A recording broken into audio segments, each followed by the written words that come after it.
Good bye mister জয় মাহমুদ।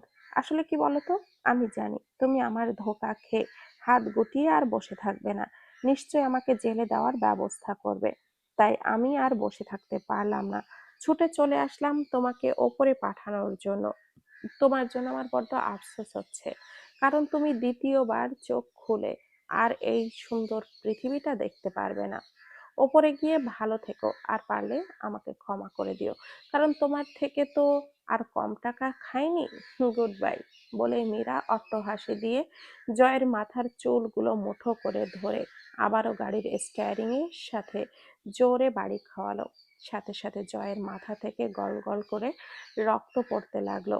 আর এক মুহূর্তেই জয় senseless হয়ে সেখানেই মাথাটা লুটিয়ে রাখলো। দৃশ্যটা চোখের সামনে ভেসে উঠতেই জয়ের পুরো গা গুলিয়ে উঠল। ও কিনা এমন একজন মানুষকে ভালোবেসেছে যে ওকে কখনোই ভালোবাসেনি, আর যে মেয়েটাকে সে প্রতিনিয়ত অবহেলা করে আসছে, আজ সেই কিনা ওর হাসপাতালে থাকতে অসুবিধা হবে বলে ওকে সুস্থ করার প্রতিশ্রুতি দিয়ে বাড়িতে নিয়ে এসেছে। সুস্থ না হোক, অন্তত এটা তো ওর জন্য ভালো হলো যে সে বাড়িতে সবার সাথে থাকতে পারবে। হসপিটালে থাকলে তো সুস্থ হওয়ার বদলে আরো অসুস্থ হয়ে যেত। রাত 10টা বেজে গেছে। প্রতিদিনের মতো আজকেও রাইহান সাহেব সহ বাড়ির সবাই রাতের খাবার খেতে ডাইনিং এ বসেছে। তবে প্রতিদিন নেহা খাবার সার্ভ করলেও আজ নেহাকে সার্ভ করতে বাধা দিল রাইহান সাহেব। উনি কড়াভাবে বলে দিয়েছেন নেহা যেন এখানে খাবার সার্ভ করে সময় অপচয় না করে। ও যেন জয়ের জন্য খাবার নিয়ে যায় রুমে। নেহা চেয়েও আর শ্বশুরের কথা অমান্য করতে পারল না। অগত্যা কোনো কথা না বলে একটা প্লেটে জয়ের জন্য খাবার নিয়ে রুমে গেল। অন্যদিন হলে হয়তো শায়লা বেগম রাগে ফুসফুস করতেন, কিন্তু আজ ছেলের কথা ভেবে শায়লা বেগমও কোনো রাগ পোষণ করলেন না, চুপচাপ খেতে লাগলেন। নিহা রুমে এসে দেখলো জয় ওপাশ ফিরে শুয়ে আছে। এ কি, উনি আবার ঘুমিয়ে পড়লেন না? মেডিসিন না খেয়ে ঘুমালে তো সুস্থ হবেন না তাড়াতাড়ি। কথাগুলো মনে মনে ভেবে নেহা খাটের দিকে এগোলো। খাবারের প্লেটটা সেন্টার টেবিলের ওপরে রেখে আস্তে করে জয়কে ডাক দিল। শুনছেন, আপনি কি ঘুমিয়ে পড়েছেন? নেহার আওয়াজে শুনে জয় আস্তে করে এপাশ ফিরে নেহার দিকে তাকালো। নেহা মুচকি হেসে বলল, ও, আপনি তো জেগে আছেন। আমি মনে করেছিলাম আপনি ঘুমিয়ে পড়েছেন। 10টা বেজে গেছে, খাবার খেয়ে ঔষধ খেতে হবে তো। কিন্তু আমি শুয়েই থেকেই খাবো কিভাবে? আর তাছাড়া ডান হাতেও খেতে পারবো না, কিভাবে খাবো? ল, আপনার যদি কোনো আপত্তি না থাকে তাহলে আমি খাইয়ে দিই। না মানে, না খেয়ে থাকলে তো ঔষধ খেতে পারবেন না, আর ঔষধ না খেলে তাড়াতাড়ি সুস্থ হবেন কি করে? ডক্টর কি বলেছে শোনেননি? টাইমলি ঔষধ খেতে হবে। একলা উঠে বসতে পারবো না, একটু সাহায্য করলে উঠতে পারতাম আর কি। নেহা বুঝতে পারলো জয় ওর হাতে খেতে রাজি, তাই সে মুচকি হেসে জয়ের কাছে গিয়ে জয়কে আস্তে করে ধরে খাটের কার্নিশের সাথে হেলান দিয়ে আধশোয়া করে বসিয়ে দিল। তারপর খাবারের প্লেটটি হাতে নিয়ে নিজেও জয়ের পাশে বিছানায় বসে পড়ল। জয় ওর দিকেই তাকিয়ে আছে। নেহা এবার ভাতের গ্রাস বানিয়ে জয়ের মুখের সামনে ধরল। হা করুন। জয়ও কোনো কথা না বলে বিনা বাক্যে ভাতের গ্রাসটা মুখে পুরে নিল। কিন্তু ওর কেন যেন নেহার মুখটা দেখে মনে হচ্ছে নেহাও খায়নি। তাই নরম গলায় জিজ্ঞেস করলো, তুমি খাবে না? জয়ের মুখে তুমি শুনে নেহা চমকে তাকালো জয়ের দিকে। এভাবে তাকানোর কি আছে? আমি কি ভুল কিছু বলেছি? না, তা বলেনি, তুমি করে বলেছেন তো তাই অবাক হয়েছি। যেটা বলেছি তার উত্তর দাও। বেশি কথা বলতে কে বলেছে? হুম, খাবো। 10টা বেজে গেছে, কখন খাবে? প্রতিদিন যখন খাই তখনই খাবো, ডাইনিং পরিষ্কার করে তারপর। জয় কিছু বলতে চেয়েও যেন আর বলতে পারলো না। নেহা জয়কে খাইয়ে দিয়ে ঔষধ খাইয়ে দিয়ে খাবারের প্লেটটা নিয়ে রুম থেকে চলে গেল।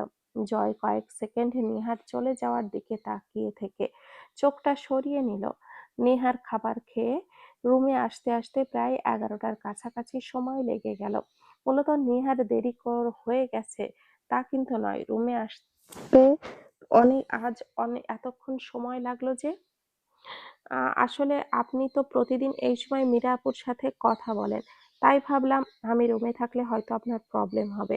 কথাগুলো বলার সময় নেহা পুরোটা সময় মাথা নিচু করেই ছিল। জয় চা খেতে, খেতে নিহা ততক্ষণে ওয়াশরুম থেকে নিজের প্রয়োজনীয় কাজ সেরে আসলো। নেহা নেহা টাওয়াল দিয়ে হাত মুখ মুছছিল, হঠাৎ জয়ের ডাকে জয়ের দিকে ফিরে তাকালো। কিছু বলবেন? জয় হাতের কাপটা একটু উঁচু করে ধরে বলল, কাপটা। ও বলে নিহা কাপটা নিয়ে সেন্টার টেবিলের ওপরে রাখলো। তারপর জয়ের দিকে তাকিয়ে নরম গলায় বলল, এবার আপনার ঘুমানো উচিত। দাঁড়ান, আমি সাহায্য করছি শুতে। এই বলে নিহা জয়ের কাছে গিয়ে জয়কে ধরে বালিশে শুইয়ে দিল। হসপিটালে নেহা যেভাবে ওর সবকিছু করে দিয়েছে আর এখানে এসেও করছে, সব দেখে যেন জয় অবাক। নেহা সব দিক দিয়েই এমন পারফেক্ট কেন?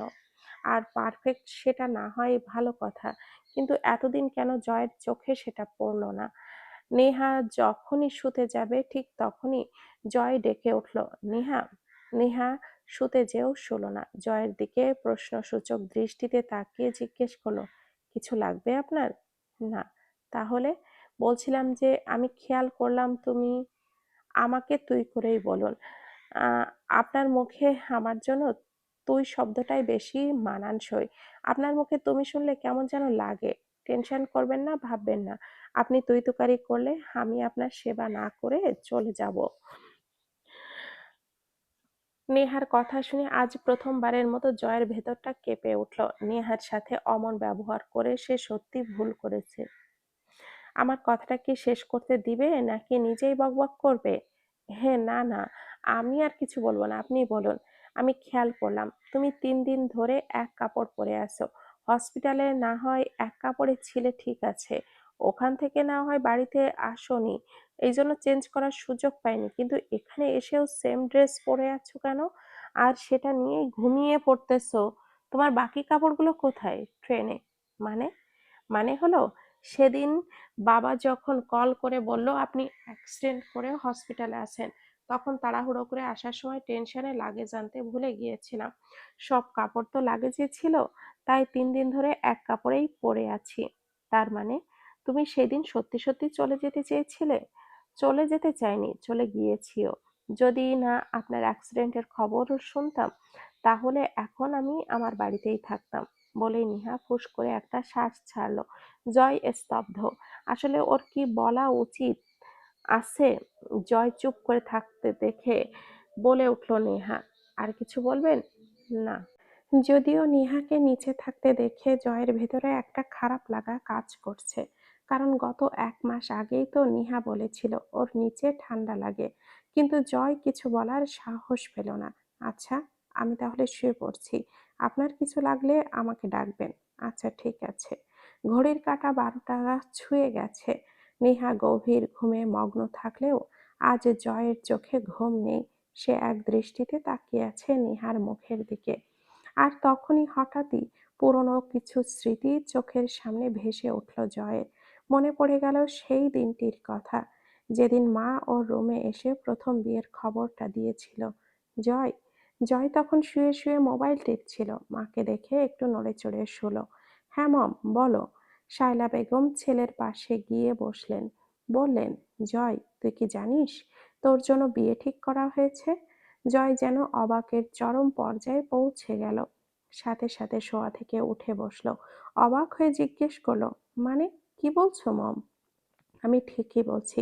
তোর ড্যাড বলেছে এই মাসের শেষের দিকে নাকি বিয়ের ডেট ফিক্সড করেছে। গ্রামে ওর কোন এক বন্ধুর মেয়ে নাকি। তোর ড্যাড তো একেবারে মেয়েটির প্রশংসায় পঞ্চমুখ। মেয়ে নাকি দেখতে শুনতে অনেক ভালো, অনেক সুন্দরীও বটে। মম, ড্যাডির কি মাথা খারাপ হয়ে গেছে? শেষ পর্যন্ত একটা গ্রামের মেয়েকে কিনা আমার বউ বানাতে চাইছে। আমার বিয়ে ঠিক করেছে আর আমার থেকে একবারও জিজ্ঞেস করার প্রয়োজন বোধ করলো না। এমনকি বিয়ের ডেটটাও ফিক্সড করে ফেললো। বাহ, অসাধারণ। কিন্তু মম, আমি বলে দিচ্ছি, আমি এই মেয়েকে বিয়ে করতে পারবো না।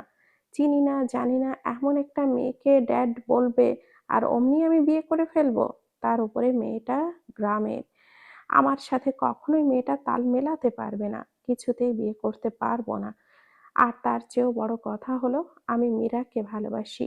বিয়ে করলে আমি ওকেই করব। এই কথা ভুলেও বলিস না বাবা। আর আমি যদি গিয়ে এই কথা বলি তাহলে তো আমাকে সহ বাড়ি থেকে বের করে দিবে। তোর ড্যাড বলেছে তোর বিয়ে ঠিক করেছে, কথাটা যেন তোকে জানিয়ে দিই। তোর থেকে অনুমতি চাইতে আমাকে পাঠায়নি। তোর কি মনে হয় আমি এই বিষয়ে তোর ড্যাডের সাথে প্রতিবাদ করিনি? তাই বলে মম, আমি শেষ পর্যন্ত কিনা একটা গ্রামের মেয়েকে বিয়ে করব? এটা কি করে সম্ভব? তার চেয়েও তো আমার মরে যাওয়া ভালো। তুই একদম টেনশন করিস না বাবা। আমি আছি না? তুই একদম প্যারা নাই। চিল মোডে থাক। মম, ড্যাডের মতো কি তোমারও মাথা খারাপ হয়ে গেছে? সব জেনেও তুমি তারপরেও কিভাবে নিশ্চিন্তে থাকতে বলছো? যেটা বলেছি একদম ঠিক বলেছি। দেখ, তোর ড্যাডের কথা শুনে বুঝতে পারলাম ওই মেয়েটাকে সে তোর বউ করে আনবেই আনবে। তাই আমি বলছিলাম কি বাবা, তুই তোর ড্যাডের কথায় রাজি হয়ে যা। মম, সব জেনেও শেষ পর্যন্ত তুমিও ড্যাডের মতো সেম কথা বলছো? আগে আমার কথাটা শেষ করতে দে। আমার কথা এখনো পুরোপুরি শেষ হয়নি। দেখ, জাস্ট বিয়েটা কর, তারপর ওই মেয়েকে এই বাড়ি ছেড়ে কিভাবে তাড়াতে হয় তা এই শায়লা বেগম ভালো করেই জানে। ওই মেয়েকে আমি এমনভাবে শিক্ষা দিব যেন এই জয় মাহমুদকে সে চিরতরে ঘৃণা করে। ছেলের কথায় শায়লা বেগম খুশিতে গদগদ হয়ে বলেন, হুম। দেখতে দেখতে ওদের বিয়েটাও হয়ে গেল। বিয়ের দিন রাত 11টায় রুমে ঢুকলো জয়।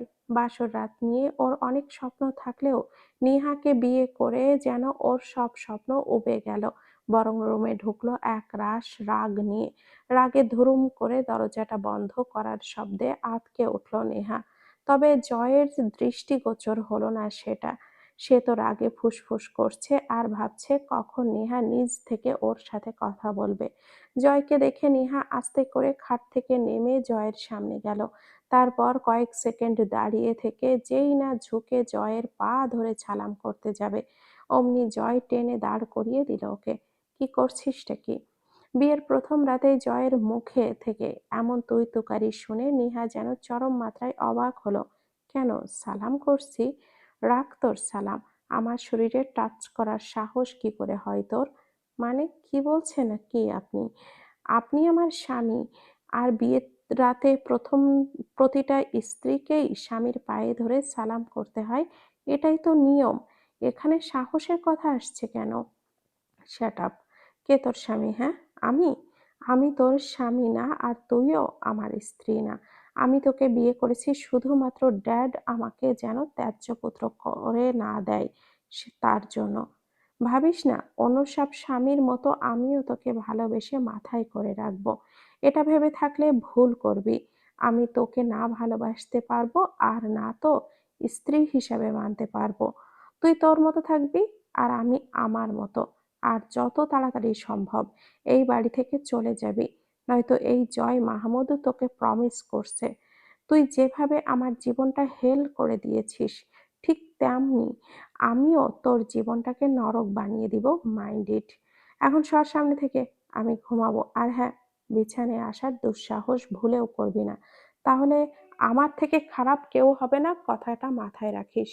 কথাগুলো একনাগাড়ে বিরতিহীনভাবে বলে জয় ওয়াশরুমে চলে গেল আর পেছনে ফেলে রেখে গেল পাহাড় সমান প্রশ্নবিদ্ধ রমণীকে। নেহাকে কিছু বলার সুযোগই দিল না জয়। নেহা জয়ের কথাগুলো শুনে স্তব্ধ হয়ে দাঁড়িয়ে রইল।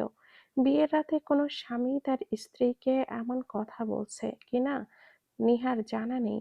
নেহা যেন নিজের কানকেই বিশ্বাস করতে পারছে না। সেদিনের পর থেকে নেহার উপরে শুরু হয় জয়ের অমানসিক অত্যাচার। এমন একটা দিন বাদ রাখেনি যেই দিন নেহার গায়ে হাত তোলেনি সে। পুরনো স্মৃতিগুলো চোখের সামনে ভেসে উঠতেই জয়ের ভেতরটা কেঁপে উঠল। ড্রিম লাইটের আলোতে একবার নেহার দিকে চোখ বুলিয়ে নিল। কত সুন্দর করে ঘুমাচ্ছে মেয়েটা। জয় এক দৃষ্টিতে তাকিয়ে আছে নেহার মুখের দিকে। সকালে রাইহান সাহেব নাস্তা সেরে অফিসে যাওয়ার আগে একবার জয়ের রুমে গেল। নেহা তখন জয়কে নাস্তা খাইয়ে ঔষধ খাইয়ে দিচ্ছিল। রাইহান সাহেব গলা খাকারি দিয়ে রুমে প্রবেশ করলেন। নেহা, বাবা আপনি আসুন না। "তুই নাস্তা করেছিস মা?" "না বাবা, ওনাকে আগে খাইয়ে দিচ্ছিলাম আরকি। আমি বিশ্বাস করি ডক্টর যেটা পারেনি সেটা আমার মেয়ে পারবে।" "কিরে মা, পারবি না আমার আশাটা পূরণ করতে?" "বাবা, এমন করে কেন বলছেন?" "I am sorry dad." হঠাৎ জয়ের এমন কথায় রাইহান সাহেব আর নিহা দুজনেই চমকে তাকালো ওর দিকে। রাইহান সাহেব অবাক কণ্ঠে বললেন, "হঠাৎ সরি কেন বলছিস বাবা?" "এই যে তুমি আমাকে একটা দায়িত্ব দিলে আর আমি সেটা রাখতে পারলাম না, তার আগেই ঘরবন্দি হয়ে গেলাম, তাই আরকি। তবে আমি প্রমিস করছি ড্যাড, আমি সুস্থ হলে আর তোমাকে কষ্ট করতে দিব না। তোমাকে অফিসের সব ঝামেলা থেকে একদম মুক্ত করে দিব। একদম। তখন তো আমি নাতি-নাতনি নিয়ে খেলবো। অফিসের দায়িত্ব পালন করব কেন? তুই অফিস সামলাবি আর আমি নাতি-নাতনিদের সাথে খেলা করব, দেখিস?" বাবার কথা শুনে সাথে সাথে জয় আর নেহা পরস্পরের মুখের দিকে তাকালো। জয় কথা ঘোরানোর জন্য বলল, "ড্যাড, তোমার দেরি হয়ে যাচ্ছে মেবি।" রাইহান সাহেব হাতঘড়িটার দিকে একবার চোখ বুলিয়ে হতাশ কণ্ঠে বললেন, "তাই তো, আমার তো মনেই ছিল না। তোদের সাথে কথা বলতে বলতে আমার যে দেরি হয়ে যাচ্ছে সেটা খেয়ালই নেই। আসছি আমি। সাবধানে যাবেন বাবা।" "আচ্ছা মা।" রাইহান সাহেব চলে গেলেন। নেহাও জয়ের জন্য আনা নাস্তা প্লেটটা নিয়ে রুম থেকে বেরিয়ে গেল। নেহা অনেকক্ষণ ধরে, "তোমার ফোনটা বাজছিল, দেখো তো কে এতবার কল করেছে? তোমার বাড়ি থেকেও তো করতে পারে।" জয়ের কথা শুনে নেহা জয়ের দিকে এক পলক তাকিয়ে সেন্টার টেবিলের কাছে গিয়ে ফোনটা হাতে নিল। তারপর ফোনটা আনলক করে স্ক্রিনে তাকাতেই দেখল একটা আননোন নাম্বার থেকে এক ৮ বার কল এসেছে। নেহা একটু অবাক হলো, কারণ ওর মোবাইলে অপরিচিত কে আবার কল করবে? এতবার কে কল করলো আবার? নাম্বারটাও তো অচেনা, ব্যাক কি করবে? নিজের মনে কথাগুলো আওড়াতে আওড়াতেই কল ব্যাক করলো নেহা। একবার রিং হতেই কলটা রিসিভ হলো। নেহা কিছু বলার আগেই ওপাশ থেকে একটা পুরুষ কণ্ঠ ভেসে আসলো। "হ্যালো, আপনি কি নেহা বলছেন?" "জি, কে বলছেন?" "আমি কমলাপুর রেল স্টেশন থেকে নীল ছায়া ট্রেনের অ্যাসিস্ট্যান্ট বলছি। আমাদের ট্রেনের ভেতরে একটা লাগেজ পাওয়া গেছে। আমরা বুকিং লিস্ট চেক করে দেখলাম লাগেজটা রাখা সিটটি আপনার ছিল। তাই আপনাকে ইনফর্ম করার জন্যই কল করলাম। আপনার লাগেজ কি ট্রেনে ফেলে গিয়েছেন?" "হ্যাঁ, হ্যাঁ, ওইটা আমারই। আমি ভুল করে ফেলে এসেছি।" "আচ্ছা, তাহলে আপনি সময় করে এসে লাগেজটা নিয়ে যাবেন। আমি বুকিং রুমে রাখবো আপনার লাগেজটা।" "আচ্ছা ঠিক আছে, আমি এখনই আসছি।" বলেই কলটা কেটে দিল নিহা। লাগেজের সন্ধান পেয়ে ওর মনটা যেন খুশি ধরছে না। যদিও লাগেজটা হারিয়ে গেলেও কোনো সমস্যা ছিল না।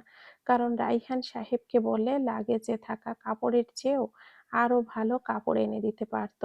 কিন্তু লাগেজে এমন একটা জিনিস ছিল যেটা নেহার কাছে অনেক বেশি মূল্যবান। তাই লাগেজটার খবর পেয়ে এতটা খুশি লাগছে।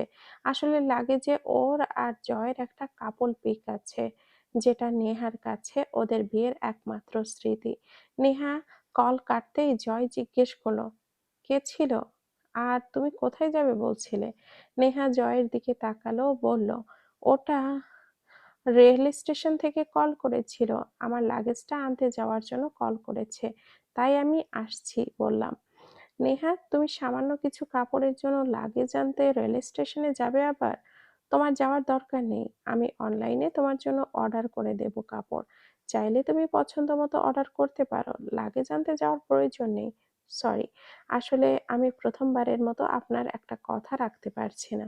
"আচ্ছা, ড্রাইভারকে নিয়ে যেও তাহলে। আর হ্যাঁ, সাবধানে যাবে, কেমন?" নেহা একটু অবাকই হলো। জয় ওকে সাবধানে যেতে বলছে। তবে অত বেশি সময় ধরে না ভেবে বের হয়ে গেল, নয়তো আবার দেরি হয়ে যাবে। দেখতে দেখতে ১ মাস কেটে গেল। নেহা জয়কে যেভাবে সেবা করছে সেভাবে হয়তো অন্য কোনো মেয়েই করবে না। নেহার অক্লান্ত পরিশ্রমের সুবাদে জয় এখন পুরোপুরি সুস্থ। কিছু লোক কখনো শোধরানোর নয়। শায়লা বেগম আর জেসিও ঠিক তেমনই। ওদের চোখে নেহার এত সেবা আর কেয়ারিং গুলো পড়ল না। শুধু পড়ল নেহার জন্য জয়ের এমন অবস্থা হওয়ার বিষয়টা, যেখানে নেহার কোনো দোষই নেই। এমনকি ডাক্তার পর্যন্ত জয়ের সুস্থ হওয়ার দেখে নেহার সেবার প্রশংসা করেছে। কিন্তু শায়লা বেগম আর জেসি সেটা মানতে নারাজ। জয়ের অ্যাক্সিডেন্টের খবর শুনে এর মাঝে একদিন নেহার বাবা মাও এসে দেখে গেলেন। তবে ওনারা রাত থাকেননি, সকালে এসে বিকালেই চলে গিয়েছে। প্রতিদিনের মতো রাতে সবাই ডাইনিংয়ে খাবার খেতে বসেছে। জয় ডাইনিংয়ে আসতে চাইলেও নেহার জন্য আসতে পারেনি। আর নেহার কথার সঙ্গ দিল ওর বাবাও, কিন্তু আজ আর কারোর কথা শুনল না। তরকারির বাটিটা নিয়ে এসে টেবিলের ওপরে রাখতেই নেহার চোখ গেল টেবিলের একদম শেষের দিকের চেয়ারে বসে থাকা জয়ের ওপর। নেহা অবাক হলো না, বরং জানতো জয় বেশি দিন ওর কথা শুনে থাকবে না। শুধু বলল, আপনি কষ্ট করে আসতে গেলেন কেন? একটু পরেই তো আমি খাবার নিয়ে রুমে যেতাম। জয় এতক্ষণ টেবিলে রাখা সবগুলো তরকারির বাটির দিকে তাকাচ্ছিল, দেখছিল। নিহার কথা শুনে এখন তরকারির বাটি থেকে চোখ সরিয়ে নিহার দিকে তাকালো। না মানে আসলে আপনি তো এখন বেশি হাঁটতে পারেন না, তাই বলছিলাম আর কি। জয় নিহার কণ্ঠস্বর শুনে অবাক হলো। গত 1 মাস ধরে নিহার সঙ্গে সে এত সহজ হওয়ার চেষ্টা করেছে, আর নেহা কিনা এখনো ওকে ভয় পায়। আচ্ছা, ওকে কি জয় খেয়ে ফেলবে নাকি?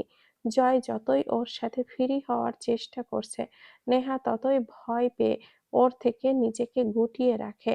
গত 14টা মাস জয় নেহার প্রতি যে অত্যাচার করেছে, নেহার এতে জয়কে ভয় পাওয়াটাই স্বাভাবিক। নেহাকে এমন ভয় মিশ্রিত গলায় কথা বলতে দেখে জয়ের খুব রাগ হলেও মুখে প্রকাশ করল না সেটা, বরং হেসে বলল, অনেকদিনই তো সবার সাথে খাওয়া হয় না, তাই ভাবলাম আজ না হয় সবার সাথেই খেতে বসি। ওই তো ড্যাড আর মমরাও আসছে, খাবার দাও তো। নেহা, ওখানে দাঁড়িয়ে আছো কেন? না আসলে কারোর কিছু লাগবে কিনা সেটা দেখছিলাম। কেন, আপনার কি কিছু লাগবে? আমার কথা ছাড়ো, তুমি খাবে না? আপনারা খেয়ে নিন, আমি আর ঋতু পরে খেয়ে নিব। পরে কেন? এখন আমাদের সাথে কেন নয়? জয়ের সাথে এবার রাইহান সাহেবও তাল মেলালো। হ্যাঁ বাবা, এখন তুইই বল। আমি তো রোজ বলতে বলতে ক্লান্ত হয়ে গেছি, এখন তুই বলে দেখ, তোর কথা যদি শোনে আর কি। নেহা, জলদি খেতে বসো। প্রতিদিন তো সবার পরেই খাই, আপনারা খেয়ে নিন। আর আমার জন্য চিন্তা করতে হবে না, আপনার ঔষধের টাইমে দেরি হয়ে যাচ্ছে, তাড়াতাড়ি খাওয়া শেষ করুন। আমি জানি আমার ঔষধের টাইমে দেরি হয়ে যাচ্ছে। তুমি কি চাও আমি এতটুকুতে ঔষধ খাওয়া বন্ধ করে দিই? যদি আমাদের সাথে খেতে না বসেছো তো তাহলে দেখবে আজ থেকে আমি আর কোনো ঔষধ খাবো না। এখন ডিসিশন তোমার, দ্রুত ডিসাইড করো কি করবে। জয়ের কথা শুনে রাইহান সাহেব খুশি হলেও শায়লা বেগম তেলে বেগুনে জ্বলে উঠলেন। জয়, তোর কি মাথা টাথা খারাপ হয়ে গেছে? ও খাচ্ছে না বলে তুই ঔষধ খাওয়া বন্ধ করে দিবি? ও তো একেবারে খাবে না বলছে না, ও তো বলছে পরে খেয়ে নিবে। তারপরেও এত জোরাজুরি করার কি আছে বুঝলাম না। জয় মায়ের কথার কোনো রকম কর্ণপাত করলো না, বরং না শোনার ভান করেই নেহাকে উদ্দেশ্য করে বলল, কি হলো, এখনো দাঁড়িয়ে আছো কেন? বসো। ভাবি, দাঁড়িয়ে আছেন কেন? ভাইজান এত করে বলতেছে, বইসা যাও না। ঋতুর কথা শুনে নিহা বলল, কিন্তু তুমি তো একা। আরে আমার কথা রাখো তো, তুমি এখন বসিয়া যাও, পরে আমি খামুনে। নেহা আর কোনো উপায় না পেয়ে শ্বশুরের পাশের একটা চেয়ার টেনে বসতে চাইলো, কিন্তু বসার আগে জয় আবারও বাধ সাধলো। ওখানে নয়, এখানে বসো। বড়জনদের পাশে বসতে নেই, জানো না? জয় আসলে নেহাকে ওর পাশে বসানোর জন্যই কথাটা বলেছে। সে চায় নেহা ওর পাশে এসে বসুক। জয় খাবার খাচ্ছে ঠিকই, কিন্তু চোখ দুটো এক দৃষ্টিতে চেয়ে আছে নেহার দিকে।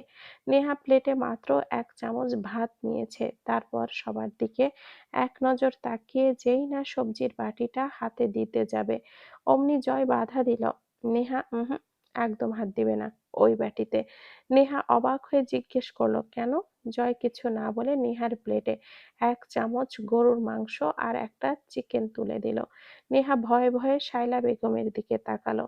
যেটা ভেবেছে সেটাই ঠিক। শায়লা বেগম রাগী চোখ করে তাকিয়ে আছে ওর দিকে, আমতা আমতা গলায় বলে উঠল, কি করছেন আপনি? আমি গরুর মাংস খাই না তো। আর তাছাড়া মুরগির গোশতও আমার খেতে ভালো লাগে না। আমি সবজি দিয়েই খেয়ে নিবো। বলেই যেই না প্লেট থেকে মাংসগুলো তুলে রাখতে যাবে, অমনি জয় আবারও বাধা দিল। নেহা ভুলেও ওইসব তুলে রাখার দুঃসাহস করবে না। তাহলে কিন্তু ভালো হবে না। খাওয়ার সময় এদিক সেদিক না তাকিয়ে প্লেটের দিকে তাকাও। জয়ের কথায় নিহা তো রীতিমতো অবাক। জয় হঠাৎ আজ এমন করছে কেন? কই আগে তো কখনো ডেকে খাবার টেবিলেও পর্যন্ত বসায়নি। আর আজ তাকে ডেকে বসিয়েছে তো বসিয়েছেই, তার উপরে প্লেটে মাংস তুলে খাওয়াচ্ছে। নেহা যেন বিশ্বাসই করতে পারছে না এসব। ওর মনে হচ্ছে এইসব কিছু যেন সে স্বপ্ন দেখছে। খাবার খেয়ে প্রতিদিনের মতো যে যার রুমে চলে গেল। তবে আজ শায়লা বেগম আর জেসি খাওয়া অর্ধেক রেখেই উঠে গেছে। ১০টার দিকে রুমে আসলো আর সাথে জয়ের জন্য গ্রিন টিও নিয়ে আসলো। নেহা রুমে এসে দেখলো জয় রুমে নেই। নেহার বুঝতে আর দেরি হলো না, জয় এখন ব্যালকনিতে। নেহা ট্রেটা সেন্টার টেবিলের উপরে রেখে ব্যালকনিতে গেল। জয় তখন বেলকনির গ্রিল ধরে দাঁড়িয়ে আছে, আকাশ দেখছিল। নেহা নিচু আওয়াজে গলা খাকারি দিয়ে ডেকে বলল, শুনছেন? নেহার কণ্ঠস্বর শুনে জয় দরজার দিকে তাকালো। নেহাকে দরজার কাছে দাঁড়িয়ে থাকতে দেখে মুচকি হাসলো জয়। ঔষধ খেয়েছেন? হুম। আপনার জন্য চা এনেছি। দেরি হলে ঠান্ডা হয়ে যাবে। তুমি যাও, আমি আসছি। নেহা রুমে চলে গেল। জয়ও নেহার পরপরই রুমে আসলো। নেহা ততক্ষণে ওয়াশরুমে ঢুকে গিয়েছে। জয় চায়ের কাপে চুমুক দিতে দিতে গভীর কিছু একটা ভাবল, আর ভেবেই নিজের মনে হাসল, যেটা জয়ের মুখে দেখেই বোঝা যাচ্ছে। নেহা ওয়াশরুম থেকে বেরোতে বেরোতে জয়ের চা খাওয়া ততক্ষণে শেষ হয়ে গেছে। জয় কাপটা সেন্টার টেবিলের ওপরে রাখতেই দেখল নেহা ওয়াশরুম থেকে বেরিয়ে আসছে। জয় কয়েক সেকেন্ড ওর দিকে তাকিয়ে থেকে চোখটা সরিয়ে নিয়ে বিছানায় শুয়ে পড়ল। নেহাও কোনো দিকে না তাকিয়ে চুপচাপ এসে বিছানা করতে লাগলো। নেহা! জয়ের ডাক শুনে নেহা বিছানা করা বাদ দিয়ে জয়ের দিকে তাকিয়ে জিজ্ঞেস করলো, জি বলুন। জয় শোয়া থেকে উঠে বসলো, স্পষ্ট গলায় বলল, নিচে বিছানা করো না। কেন? তাহলে আমি কোথায় ঘুমাবো? নেহা, সব বুঝেও কেন না বোঝার ভান করো বলো তো? তোমাকে গত ১ মাস ধরে বলছি নিচে না খাটে ঘুমাতে। তুমি আমার কথা শুনছই না। জেদ করছো কেন? আসো, এখানে শোবে। না, না, আমি নিচে থাকতেই আমার অভ্যাস হয়ে গেছে। খাটে শুতে হবে না। আমি এখানেই ঠিক আছি। আপনি ঘুমোন। বলেই নেহা আবারও বিছানা করতে লাগলো। নেহা, তুমি কিন্তু এবার বাড়াবাড়ি করছো। এখানে এসে শুতে বলেছি, শোও। তাই রাগী গলায় নেহাকে ধমক দিয়ে উঠল। নেহা, একটা থাপ্পড় দিব। এসব কোন ধরনের কথা, হ্যাঁ? এমা রেগে যাচ্ছেন কেন? জয়ের যেন এবার রাগের মাত্রাটা বেড়ে গেল। নেহার কথাগুলো আর নিতে পারল না জয়। কি পেয়েছেটা কি মেয়ে? জয় রেগেমেগে বিছানা থেকে নেমে নেহার সামনে গিয়ে দাঁড়ালো। নেহার হাত থেকে বালিশটা নিয়ে বিছানায় ছুঁড়ে মেরে নেহাকে নিজের দিকে ঘোরালো। নেহাও আজ কোনো ভয় পেল না, বরং নির্ভয়ে জয়ের চোখে চোখ রাখলো। জয় বলল, তখন কি যেন বলছিলে? শুনতে পাইনি, আবার বলো। আপনি যেটা শুনেছেন সেটাই বললাম। আর শুনেছেন বলেই তো এখানে এসেছেন। সরুন, আমি ঘুমাবো। আর আপনিও গিয়ে ঘুমিয়ে পড়ুন। ব্যাস। নেহা, অনেক হয়েছে। আর না, আমি আর কোনো নাটক চাই না। খাটে আসতে বলেছি, খাটে আসো। বললাম তো, আমি নিচেই ঠিক আছি। নেহা, তুমি কিন্তু আমার ধৈর্যের বাঁধ ভেঙে দিচ্ছ। আমায় রাগিও না, বলে দিচ্ছি। তাহলে কিন্তু ভালো হবে না। কি করবেন? মারবেন? ওহ! আমি তো ভুলেই গিয়েছিলাম আপনি এখন সুস্থ। আপনার হাত-পা সব এখন সমান তালে চালাতে পারেন। তবে একটা কথা কি জানেন? আমার না এখন আর মার খাওয়া নিয়ে ভয় হয় না। গত ১ মাস আগে যেটা আমার নিত্যদিনের সঙ্গী ছিল, সেটাকে ভয় পেয়ে লাভ কি? কথাগুলো বলতে বলতে নেহার চোখ থেকে টুপ করে কয়েক ফোঁটা জল গড়িয়ে পড়ল। জয় নেহার কথাগুলো শুনে বাকরুদ্ধ হয়ে দাঁড়িয়ে আছে। কি বলবে বা কি বলা উচিত কিছুই বুঝতে পারছে না সে। নেহা তো ঠিকই বলেছে। নেহার প্রতিটা কথাই যুক্তিপূর্ণ। জয়ের আজ খুব কষ্ট হচ্ছে। কি করে পারলো নেহাকে এমন করে আঘাত করতে?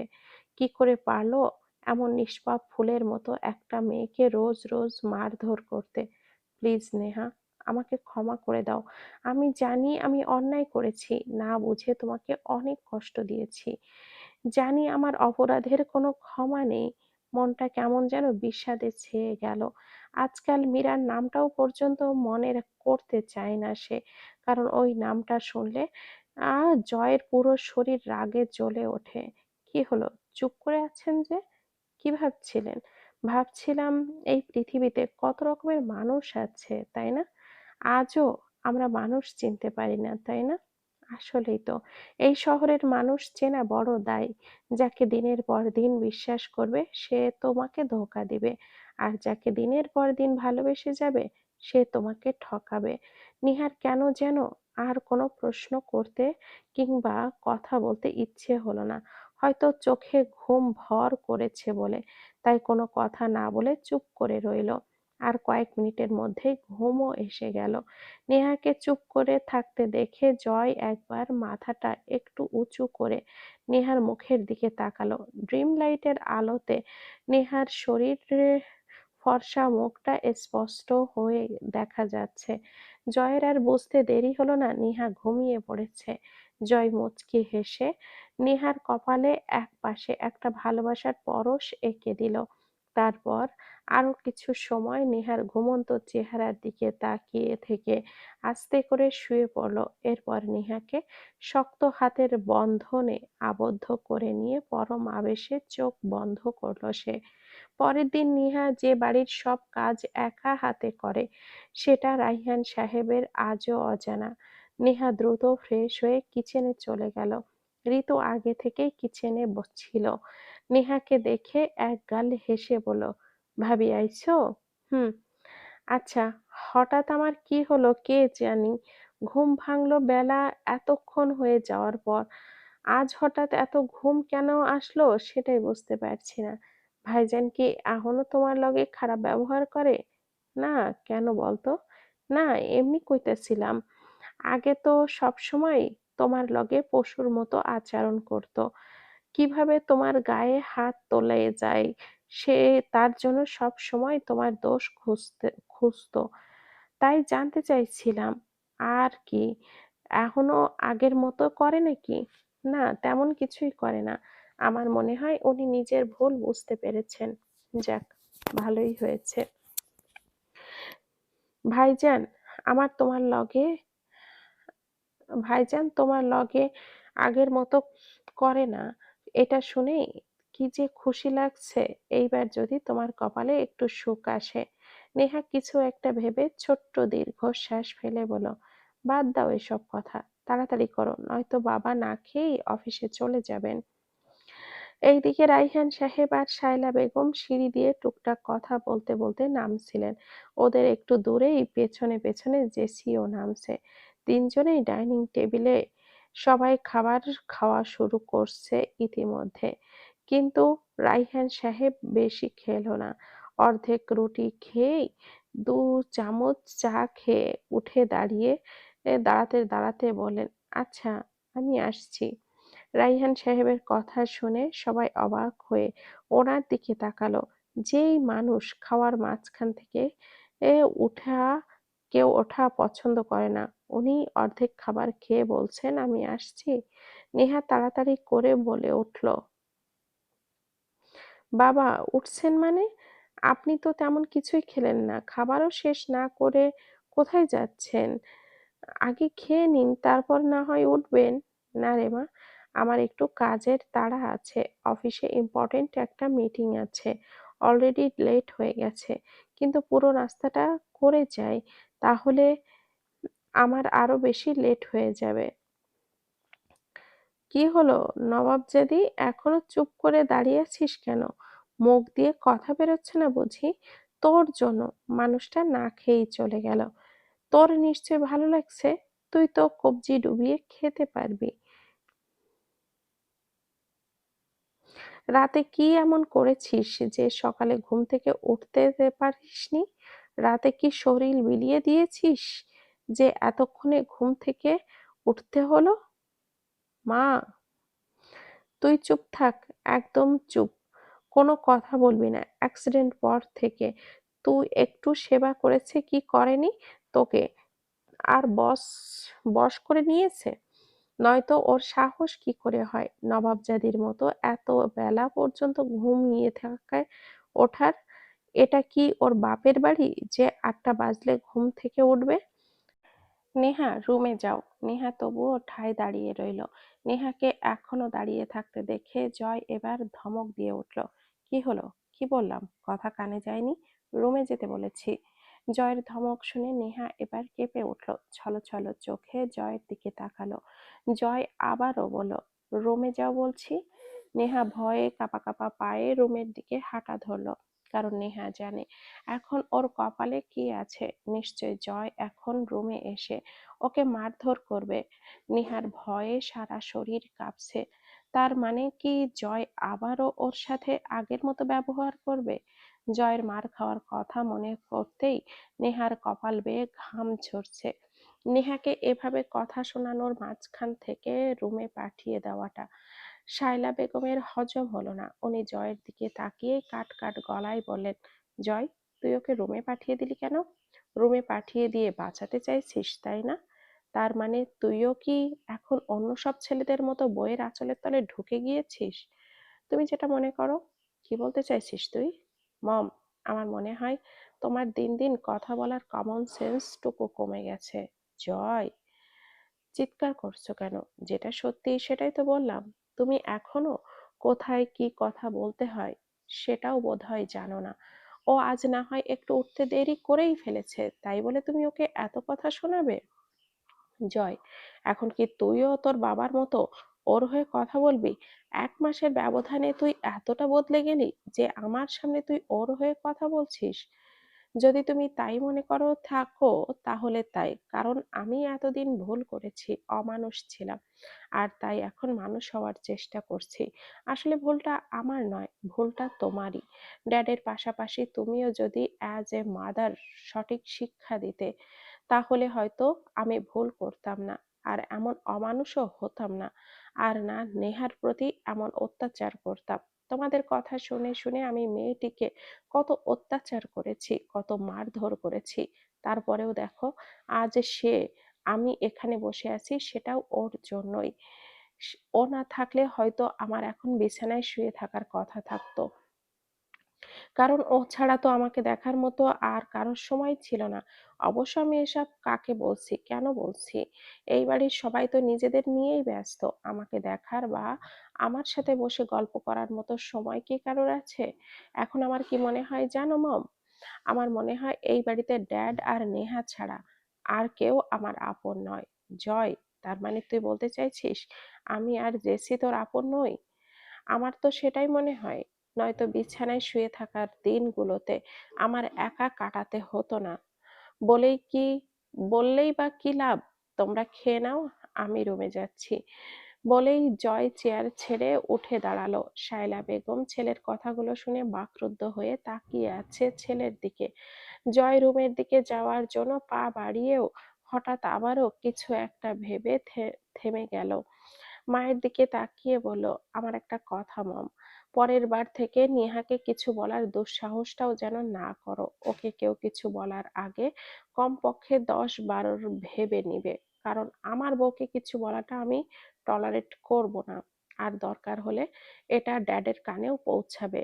Mind it. কথাগুলো একেবারে বলে জয় আর ১ মিনিটও সেখানে দাঁড়ালো না। মম, দেখলে নেহা নামক ভাইরাসটা করোনা ভাইরাসের মতো কিভাবে এই বাড়িতে ছড়িয়ে পড়েছে? উনি চেঁচিয়ে মেয়েকে ধমক দিয়ে উঠলেন, জেসি, চুপ করবি তুই? শায়লা বেগম কিছু না বলে উল্টো রাগে ফুসফুস করতে করতে সিঁড়ি বেয়ে ওপরে উঠে গেলেন। জয় রুমে এসে দেখলো নেহা জানালার সাথে ঠেস দিয়ে বাইরের দিকে চেয়ে আছে। জয়ের উপস্থিতি নেহার বোধগম্য হলো না হয়তো, তাই তো এখনো ঠায় বাইরের দিকে তাকিয়ে দাঁড়িয়ে আছে। জয় ধীর পায়ে ওর দিকে এগিয়ে গেল। নেহা, হঠাৎ জয়ের গলা শুনে নেহা হকচকিয়ে ঘুরে তাকালো। জয়কে দেখে যেন আবারও ভয়টা মনের মধ্যে নাড়া দিল। জয়কে ওর দিকে এগিয়ে যেতে দেখে গুটিসুটি হয়ে একদম জানালার সাথে লেগে গেল। এমন ভাবে জানালার সাথে মিশে দাঁড়িয়েছে যেন পারলে এক্ষুনি জানালা ভেঙে বাইরে চলে যেত। জয় যত ওর দিকে এগিয়ে যাচ্ছে ততই হাত পা রীতিমতো কাঁপছে ওর। নেহা কাঁপা কাঁপা শরীরে ভীতু চাহনি নিয়ে এক দৃষ্টিতে তাকিয়ে আছে জয়ের পায়ের দিকে, যেটা জয়ের চোখে সহজেই ধরা পড়ল। নেহাকে এমন ভীতু হয়ে দাঁড়িয়ে থাকতে দেখে জয়ের ভেতরটা মুষড়ে দিয়ে উঠল। নেহা, ভয় পাচ্ছ কেন? নেহা কিছু বলল না। জয় নেহার চোখে চোখ রাখলো, শান্ত গলায় বলল, আমাকে এতটা ভয় পাও যে আমার স্পর্শেও পর্যন্ত কেঁপে উঠছো? আমি কি এতটাই খারাপ? নেহা আমতা আমতা গলায় বলল, আমি কেউ কিছু বললে মুখের উপরে জবাব দিতে হয়, জানো না সেটা? তখন চুপ করে মূর্তির মতো দাঁড়িয়েছিলে কেন? আচ্ছা, এসব ছাড়ো, এখন তাড়াতাড়ি গিয়ে আমার জন্য খাবার নিয়ে আসো, খুব ক্ষুধা লেগেছে। বলেই জয় নেহাকে ছেড়ে খাটে গিয়ে বসলো। এতক্ষণ ধরে জয়ের বলা কথাগুলো শুনে নেহার ভয়টা পুরোটাই কেটে গেছে। তাই জয় ওকে খাবার আনতে বলায় নেহা এবার বেশ অবাক হলো। ক্ষুধা লেগেছে মানে? উনি না খেয়ে এসেছেন নাকি? আর তবে প্রশ্নটা করার সাহস হয়নি নেহার, তাই চুপচাপ রুম থেকে বেরিয়ে গেল খাবার আনতে। আর খানিক বাদে ফিরে আসলো রুটি আর কিছু ভাজি নিয়ে। জয় তখনও বিছানায় বসেছিল। নেহাকে দেখে সে একটু নড়ে চড়ে বসলো। নেহা এসে রুটি আর ভাজির প্লেট দুইটি জয়ের সামনে রাখলো। তারপর বলল, নিন, তাড়াতাড়ি খান, নয়তো ঔষধের টাইমে দেরি হয়ে যাবে। আগে এখানে বসো। আমি বসবো কেন? বসতে বলেছি, বসো। নেহা আর কোনো কথা না বলে চুপচাপ জয়ের সামনে বসে পড়ল। জয় এবার রুটি আর ভাজি নেহার দিকে ঠেলে দিয়ে বলল, নাও, খাওয়া শুরু করো। নেহা অবাক হয়ে জয়ের দিকে তাকালো, অবাক হয়েই বলল, নিজে খাবে নাকি আমার হাতে খাইয়ে দিব? কোনটা? অবশ্য আমার কোনো প্রবলেম নেই খাইয়ে দিতে। তুমি আমাকে 1 মাস খাইয়ে দিতে পারলে আমি একদিন খাইয়ে দিতে পারবো না? নেহা অবাকের মাত্রাটা যেন বেড়েই চলেছে।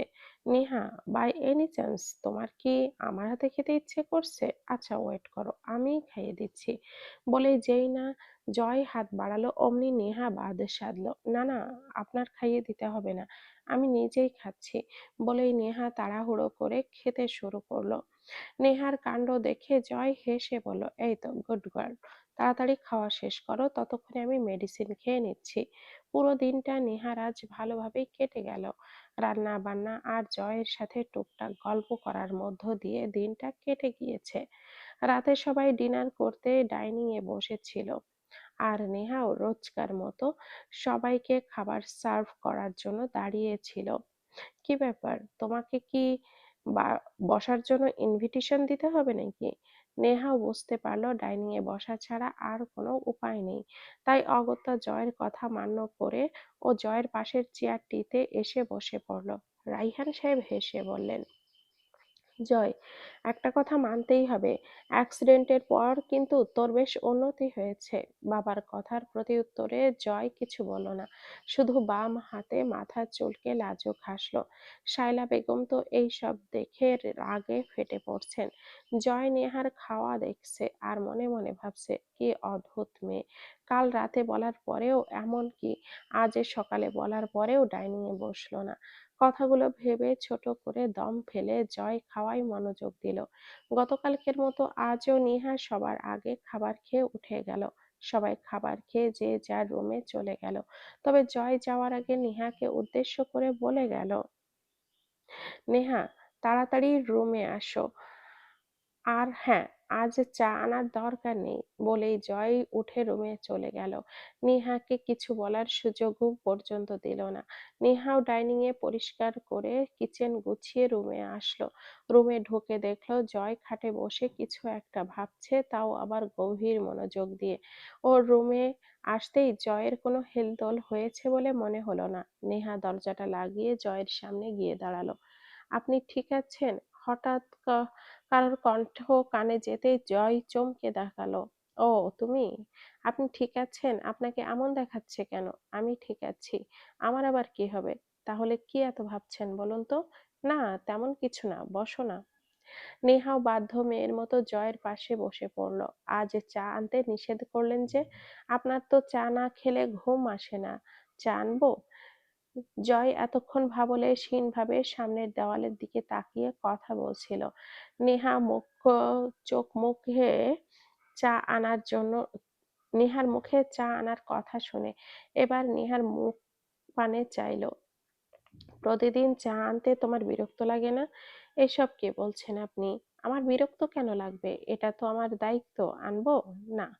কিন্তু আপনার তো চা না খেলে রাতে ঘুম আসে না। আমি বলেছিলাম আর তুমি বিশ্বাসও করে নিলে?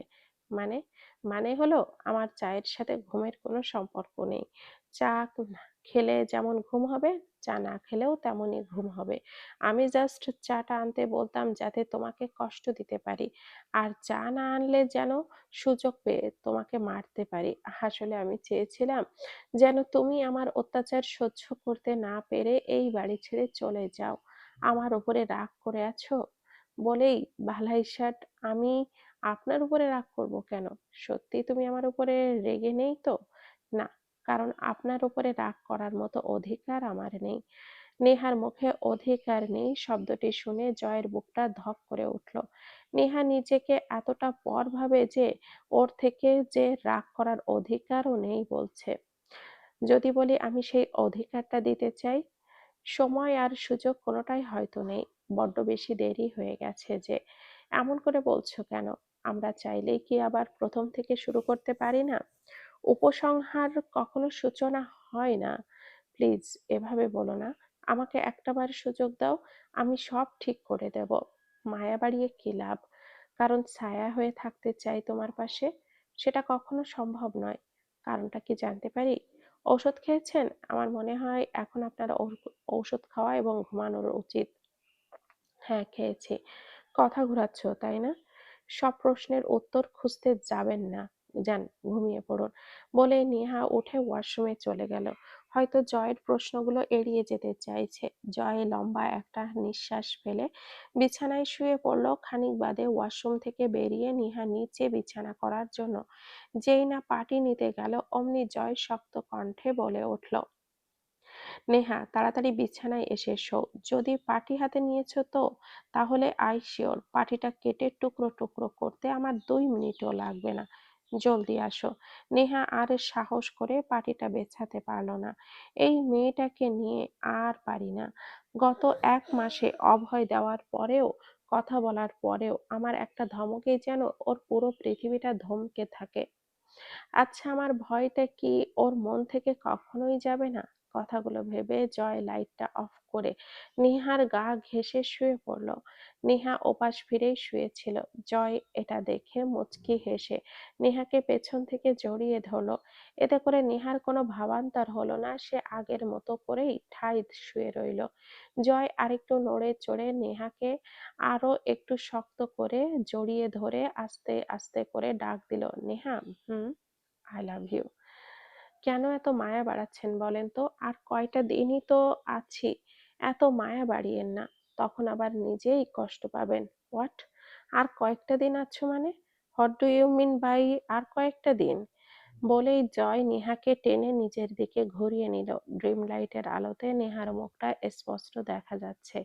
জয় নেহার চোখে চোখ রেখে উত্তরের আশায় তাকিয়ে রইল। নেহাও কোনো রকম ভনিতা না করে জয়ের চোখে স্থির দৃষ্টিতে হেসে বলল, অবাক হচ্ছেন কেন? ভুলে গিয়েছেন আমাদের মাঝে কি কথা হয়েছিল? আপনি অফিসে গেলে আমাকে এই বাড়ি ছেড়ে চলে যেতে হবে। আর এখন যেহেতু আপনি সুস্থ হয়ে গেছেন, আশা করি আর কয়েকদিন গেলে আপনি অফিসেও যেতে পারবেন। আর আপনি অফিসে গেলে সেই দিনই তো আমাকে চলে যেতে হবে, তাই না? তাই? হুম। অনেক সাহস হয়ে গেছে না? মানে? মানে হলো সাহস করে ঘর থেকে 1 পা বাইরে রেখে দেখাও। ঠ্যাং ভেঙে ঘরে বসিয়ে রাখবো। হে মা, আমার চলে যেতে হবে না? না গেলে তো আমার করা কথা রাখা হবে না। আর নেহা কথা দিয়ে কথা রাখেনি। সেটা আজ পর্যন্ত হয়নি। তাই আমায় যেতেই হবে। এই জন্যই তো বলছি, এত মায়া বাড়িয়েন না। তখন মায়া কাটাতে কষ্ট হবে। আমি এত কিছু শুনতে চাই না। আমি বলেছি তুমি কোথাও যাবে না তো কোথাও যাবে না, ব্যাস। এর থেকে একটা কথাও বেশি শুনতে চাই না। বুঝেছো? বলে নিহার গালটা আলতো করে ছুঁয়ে দিল জয়। নিহার গাল ছুঁয়ে দিতেই জয় হঠাৎ কিছু একটা ভেবে ১ মিনিট বলেই হঠাৎ মাথাটা একটু উঁচু করে নিহার কপালে গালে হাত ছুঁয়ে দিয়ে দেখতে লাগলো। জয়ের এহেন কাজে নিহা অবাক হয়ে জিজ্ঞেস করলো, কি হয়েছে? এমন করে হাত দিয়ে কি চেক করছেন বলুন তো? নেহার প্রশ্নের উত্তর না দিয়ে জয় পাল্টা প্রশ্ন করলো নেহাকে। নেহা, তোমার তো জ্বর এসেছে, তুমি জ্বর হয়েছে বলনি কেন? কি যে বলেন না, আমার জ্বর হতে যাবে কেন? আপনি ভুল ভাবছেন। একদম মিথ্যা বলবে না। আমি কালকেও খেয়াল করেছি তোমার শরীর গরম, বাট ভেবেছিলাম এমনি গরম হয়ে আছে হয়তো, তাই কিছু বলিনি। বাট আজও তো দেখছি তোমার শরীর সেম ভাবে গরম হয়ে আছে। তোমার জ্বর হয়েছে আর তুমি চুপ করে বসে আছো। বললাম তো আমার কিছু হয়নি, আপনি শুধু শুধু ভুল ভাবছেন। আচ্ছা, আমার জ্বর হলে কি আমি শোয়া থেকে উঠতে পারতাম আর কাজ করতে পারতাম? আমি একদম ঠিক আছি, আমার কিছুই হয়নি। আপনি শুধু শুধু টেনশন করছেন। আচ্ছা, এখন ঘুমান তো, অনেক রাত হয়েছে। বলেই নিহা জয়কে জোর করে আবারও শুইয়ে দিল। কিন্তু আমি তো পরিষ্কার, এবার কিন্তু আমার ঘুমটা নষ্ট হচ্ছে। দেরি হলে আমার আর সারা রাত ঘুম আসবে না। আপনি কি চান আমি সারা রাত না ঘুমিয়ে থাকি? না না, সেটা কেন চাইবো, তুমি ঘুমাও। ধন্যবাদ। বলে নেহা ওপাশ ফিরে চোখ জোড়া বন্ধ করে শুয়ে পড়ল। নেহার শরীরের জ্বরটা প্রায় মাস ৫ ধরেই আছে। নেহা গত ৫ মাস ধরে খেয়াল করছে ওর হুটহাট জ্বর এসে যায়, আর রাতের বেলায়ও জ্বরটা একটু বেশি অনুভূত হয়। তবে শরীরের ওপরে তেমন প্রভাব না ফেলায় হালকা পাতলা ভেবে নেহা সেটাকে কোনো আমলে নেয় না। মাঝখানে কেটে গিয়েছে আরো ১৫টা দিন। এখন জয় পুরোপুরি সুস্থ। ও গত ৩ দিন হলো অফিসে যাচ্ছে। রাইহান সাহেবও ছেলেকে সবকিছু বুঝিয়ে দিয়ে নিজে অবসর নিয়ে নিলেন। জয় পুরোপুরি সুস্থ হওয়ার সাথে সাথে মীরাকে আর শিহাবকে অ্যাটেম্পট টু মার্ডারের দায়ে জেলে ঢুকিয়ে দিয়েছে। এখন মীরা আর শিহাব জেলেই আছে। আর সবচেয়ে বড় কথা যেটা, সেটা হলো জয় এখন নেহাকে প্রচন্ড ভালোবাসে। জয় রুমে এসে দেখলো নেহা বিছানায় বসে ওরই কিছু শার্ট প্যান্ট আয়রন করছে। জয় মুচকি হেসে ভেতরে ঢুকতে ঢুকতেই বলল, ম্যাডামের এখন ছুটি চলছে বুঝি? জয়ের কণ্ঠস্বর শুনে নেহা দরজার দিকে তাকালো। জয়ের প্রশ্ন শুনে অবাক কণ্ঠে বলল, মানে? জয় অফিসের ব্যাগটা বিছানার একপাশে রেখে নেহার মুখোমুখি গিয়ে বসলো, তারপর শার্টের হাতা গোটাতে গোটাতে হেসে বলল, মানে হলো এই যে, এখন আর রান্নাঘরে যেতে পারছো না, ঘরের কোনো কাজে হাত দিতে পারছো না, তাই বললাম আর কি। এখন ছুটি চলছে নাকি? তবে আমি খুব খুশি। আর এই জন্য তো অফিস থেকে তাড়াতাড়ি জয়েন হয়ে বাবাকে রিটায়ার্ড করে দিলাম। নেহা একটা শার্ট তুলে অন্য একটা শার্ট বিছিয়ে সেটার উপরে আয়রন করতে করতে বলল, তার মানে আপনি চেয়েছিলেন আমি যাতে করে ঘরের কোনো কাজ করতে না পারি আর রান্নাঘরেও যেন যেতে না পারি, তাই না? সে আর বলতে, আমি বললে তো তুমি কোনো দিনও শুনতে না, উল্টো আমার সাথে জেদ করে আরো বেশি করে কাজ করতে। আপনি অনেক খারাপ। ভালোই তো, শ্বশুর আর বৌমা মিলে গল্প করবে। তবে তুমি টেনশন করো না, আমি খুব দ্রুতই আরেকজন কাজের মেয়ে নিয়ে আসব। তোমার ঋতুর জন্য আর টেনশন করতে হবে না। বলেই জয় ওয়াশরুমে চলে গেল। নেহাও আয়রন করা শেষ, তাই সব শার্ট প্যান্ট নিয়ে আলমারিতে তুলে রাখলো। তারপর কিছু একটা ভেবে রুম থেকে বেরিয়ে গেল। আর খানিক বাদে ফিরল হাতে চায়ের কাপ সমেত। জয় ততক্ষণে ওয়াশরুম থেকে বেরিয়ে এসেছে। নেহাকে চায়ের কাপ নিয়ে রুমে ঢুকতে দেখে মুখে হাসি টেনে গলায় ঝুলানো টাওয়ালটা স্ট্যান্ডে রেখে খাটে ধপাস করে বসে পড়ল। এরপর নেহা আর জয় আরো টুকটাক বিষয় নিয়ে কথা বলতে লাগলো। রাত ৯টা বেজে ১০ মিনিট। সবাই ডাইনিং এ বসে রাতের খাবার খাচ্ছিল। সবাই যখন খাবার খেতে ব্যস্ত তখনই রাইহান সাহেব গলা খাকারি দিয়ে বলে উঠলেন, জয়, বলছিলাম যে এখন তো তুই অফিস সামলাচ্ছিস আর আমিও অবসর পেয়ে গেছি। আর কয়দিনই বা একা একা সময় কাটাবো বল? এবার তো একজন খেলার সাথে আনার ব্যবস্থা কর। দেখ, এতদিন তুই বেপরোয়া ছিলি বলে এই বিষয়ে কথা বলিনি। বাট এখন তো তুই সাংসারিক হয়ে গেছিস। আই থিংক এবার আমাদের ঘরে নতুন আরেকজন সদস্য আসার সময় হয়েছে। আমার কিন্তু খুব শীঘ্রই একজন খেলার সাথী চাই, এই আমি বলে দিচ্ছি। রাইহান সাহেবের কথা শুনে জয় আর নিহা দুজনেই অবাক। একে অপরের মুখ চাওয়াচাই করতে লাগলো। বাবা এইসব কি বলছে? খেলার সাথী চাই মানে? বললেই এসে যাবে নাকি? ওদের মধ্যে তো এখনো কোনো রকম তেমন সম্পর্কই গড়ে ওঠেনি। আর নতুন অতিথি আসবে কোথা থেকে? এখনো তো নিজেদের মধ্যকার ভুল বোঝাবুঝিটাই ঠিক করতে পারল না, আর বাবা বলছে তার নাকি খেলার সাথী চাই। এইসব ভেবে জয় তো রীতিমতো ভীষণ খেয়ে গেল। রাইহান সাহেব জয়ের মুখোমুখি বসেছিলেন। ছেলের ভীষণ লেগেছে দেখে উনি দ্রুত পানির গ্লাসটা এগিয়ে দিলেন। নে বাবা, পানি খা। তোর হঠাৎ ভীষণ লাগলো কি করে? জয় পানির গ্লাসটা নিয়ে ঢক ঢক করে পুরো গ্লাসের পানিটা শেষ করে দিল। খাওয়া হয়ে গেলে সে যে যার রুমে চলে গেল। রাইহান সাহেবও রুমে চলে গেলেন। ভাবি, ভাইজান কি তোমারকে এখনো ভালোবাসে না? আসলে ঠিক তা নয়। উনি আমাকে ভালোবাসেন ঠিকই, কিন্তু আমার কেন যেন ওনার ভালোবাসাটা মেনে নিতে কষ্ট হচ্ছে। জানো ঋতু, উনি গত 15 দিনে আমাকে কম করে হলেও 1000 বার ভালোবাসি বলেছেন। কিন্তু আমি কোনো জবাব দিতে পারিনি। অনেকবার আমার সাথে ক্লোজ হতে চেয়েছেন। আমি তাতেও সম্মতি দিতে পারিনি। সবসময় মনের মধ্যে একটা বাধা কাজ করেছে। যখনই উনি আমার সাথে ঘনিষ্ঠ হতে চায়, তখন আমার কেন জানি না ওনার করা সব অন্যায়গুলো চোখের সামনে ভাসতে থাকে।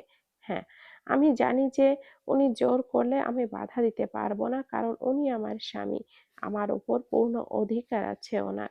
বাট আমার মন থেকে সায় আসছে না ওনাকে কাজে টানার। ঋতু খাওয়া শেষ। সেও এবার কাজে হাত লাগালো। ঋতু একজন ম্যাচিউরড মেয়ে, তাই সে বোঝে নেহার কষ্টটা। তুমি তো ভাইজানকে ভালোবাসো, তাহলে এত বাধা কেন কও তো? জানি না ঋতু, শুধু এতটুকুই জানি কারোর 2 দিনের মায়ায় পড়তে চায় না। ঋতুর কিছু খোঁজ পেল না। নিহার কথার পিঠে বলার। তুই চুপ করে তাই চুপ করে রইল। প্রায় মিনিট 5 পর ওর করা কাজ শেষ করে নিজেদের রুমে চলে গেল। নেহা রুমে এসে দেখলো জয় বিছানায় শুয়ে শুয়ে মোবাইল টিপছে। নেহাকে রুমে আসতে দেখে জয় মুচকি হেসে মোবাইলটা বালিশের পাশে রেখে দিয়ে 2 হাত মাথার নিচে রেখে আরাম করে শুয়ে নিহার দিকে চেয়ে রইল। যেই চাহনিতে নিহা প্রতিনিয়ত ঘায়েল হয়। নিহার নিজের সুপ্ত আবেগটা চাপা রেখে বলল, এমন করে তাকিয়ে আছেন কেন? দেখছি ম্যাডামের এতক্ষণে আসার সময় হলো। কি করব বলুন? ঋতুকে একটু সাহায্য করতে না পারলে আমার সারা রাতেই ঘুম আসবে না। খানিক বাদে নিহা ওয়াশরুম থেকে বেরিয়ে সোজা বিছানায় এসে শুয়ে পড়ল। তারপর লাইটটা অফ করে ড্রিম লাইটটা জ্বালিয়ে দিল। নেহা একটু অবাকই হলো, কারণ প্রতিদিন সে শোয়ার সাথে সাথে জয় ওকে পেছন থেকে জড়িয়ে ধরে, কিন্তু আজ কেন যেন জয় ওকে জড়িয়ে ধরল না। এভাবে কয়েক মিনিট অতিবাহিত হয়ে গেল। নেহা ওপাশ ফিরেই শুয়েছিল। একটু পর জয়ের দিকে ফিরে তাকাতেই আচমকা জয়ের সাথে চোখাচোখি হয়ে গেল। নেহা বুঝতে আর দেরি হল না, জয় এতক্ষণ ওর দিকেই তাকিয়েছিল। আবার সেই শান্ত চাহনি, যেই চাহনির গভীরতায় নেহা মুহূর্তেই তলিয়ে যায়। তবে সেটা বেশি সময়ের জন্য না, মাত্র কয়েক সেকেন্ডের জন্য। রুমের মাঝে পিনপতন নীরবতা। কারোর মুখে তেমন কোনো কথা বলার জন্য প্রয়োজনও পড়ছে না। দুজনের চোখের দৃষ্টির বিনিময় করেই যেন ব্যক্ত করছে হাজারো না বলা কথা। জয় নেহার গালে আলতো করে হাত রেখে কোমলভাবে স্পর্শ করল। জয়ের এমন কোমল স্পর্শে নেহা যেন কেঁপে উঠল, তবে প্রকাশ করল না সেটা। বরং ঠাই জয়ের চোখে চোখ রেখে শুয়ে রইল। নীরবতার সুতো ছিঁড়ে হঠাৎ জয়ের কথাটাই বলল, নেহা, হুম, ডাইনিং এ ড্যাড কি বলেছে শুনেছো? হুম, শুনেছিলাম। আচ্ছা, আমরা চাইলে কি আমাদের মধ্যে সব ঠিক করতে পারি না? চাইলে কি ড্যাডের ইচ্ছাটা পূরণ করতে পারি না? নেহা চুপ। নেহাকে চুপ থাকতে দেখে জয় আবারও বলে উঠল, কি হলো, কথা বলছো না যে? আজ রাতটা ভালোবাসাময় হলে কি খুব বেশি ক্ষতি হবে? আমরা কি চাইলেই পারি না সব ভুলে আরেকটা অস্তিত্বের জন্ম দিতে? নেহা কোনো কথা বলল না। আগের মতোই চুপচাপ জয়ের মুখের দিকে তাকিয়ে রইল। আজ কি কথা বলবে না আর না বলার পণ করেছো? কিছু বলছো না যে? আমরা কি আবার সব নতুন করে শুরু করতে পারি না? আমি আমার ভুলগুলো শুধরে নিতে চাই। আমি তোমাকে সেই অধিকারটা দিতে চাই যেটা প্রতিটা মেয়েই চায়। আমি আজ তোমাকে পূর্ণ করতে চাই। তোমাকে নিজের করে নিতে চাই। হবে কি আমায়? মন সায় দিচ্ছে না।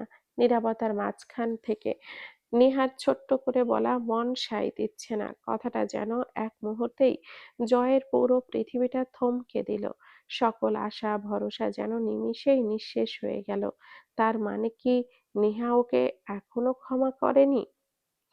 জয়ের পুরো পৃথিবীটা যেন বিষাদে ছেয়ে গেছে। নিজের অজান্তেই নেহার গালে থাকা হাতটা গুটিয়ে আসলো। নেহাকে এই মুহূর্তে কি বলবে বা কি বলা উচিত কিছুই বুঝতে পারছে না জয়। তবুও নিজেকে শক্ত রেখে ধরা গলায় বলল, নেহা, তুমি আমাকে এত ঘৃণা করো যে আমাকে এখনো ক্ষমা করতে পারোনি? আমি কি এতটাই খারাপ যে আমাকে ক্ষমা করা যায় না? আমি মানছি আমি ভুল করেছি। আর মানুষ মাত্রই ভুল করে, তাই বলে কি আমাকে নতুন করে কোনো সুযোগ দেওয়া যায় না? আমরা কি সব ভুলে নিজেদের মধ্যে মিশে যেতে পারি না? প্লিজ আমায় ফিরিয়ে দিও না।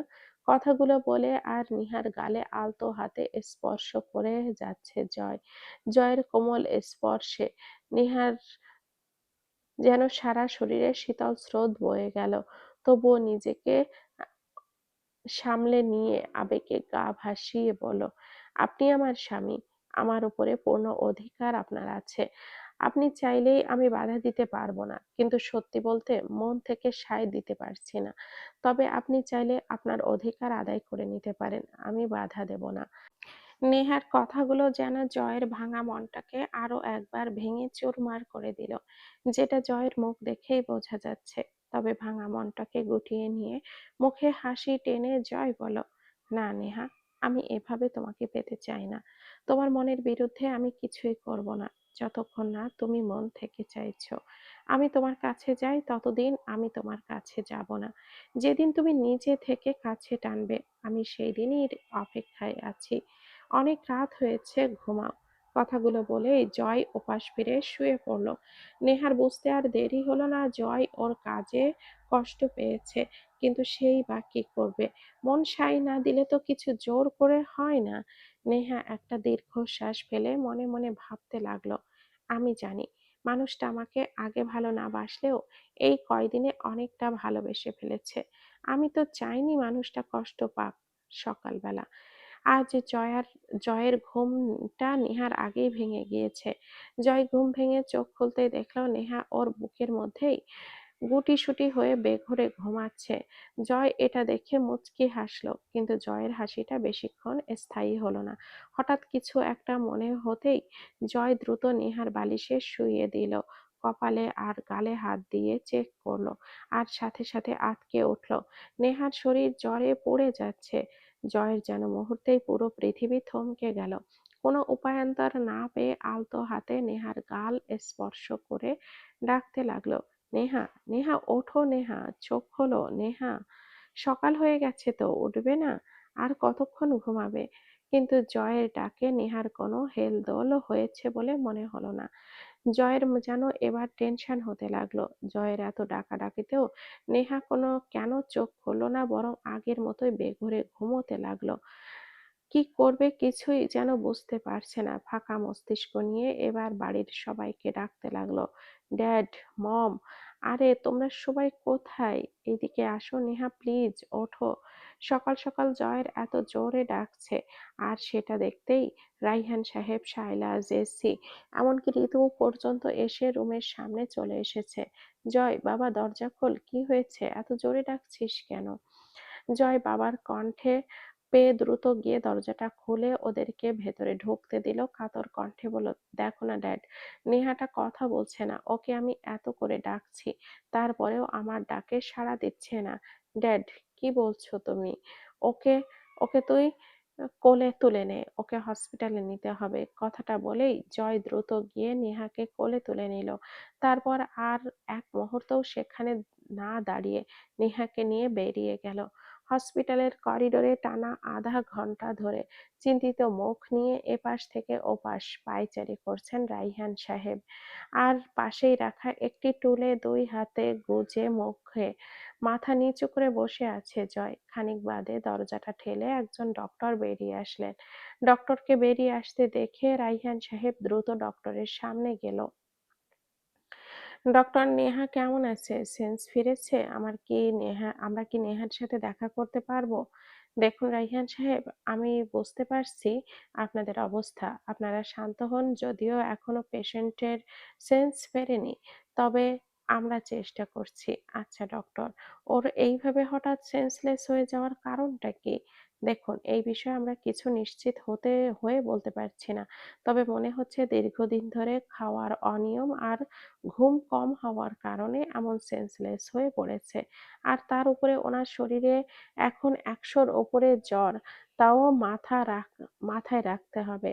তাই আমরা এখনই নিশ্চিত হয়ে কিছু বলতে পারছি না পেশেন্টের মেইন প্রবলেমটা আসলে কি।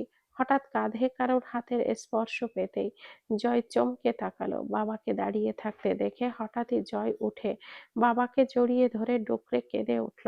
ড্যাড, নেহার কিছু হবে না তো? ও ঠিক হয়ে যাবে তো? শান্ত হ বাবা, নেহার কিচ্ছু হবে না। তখনই শায়লা বেগম আর জেসির আওয়াজ কানে আসলো। টেনশন করিস না বাবা, দেখবি সব ঠিক হয়ে যাবে। রাহিয়ান, নেহা কেমন আছে এখন? ডক্টর কি বলেছে?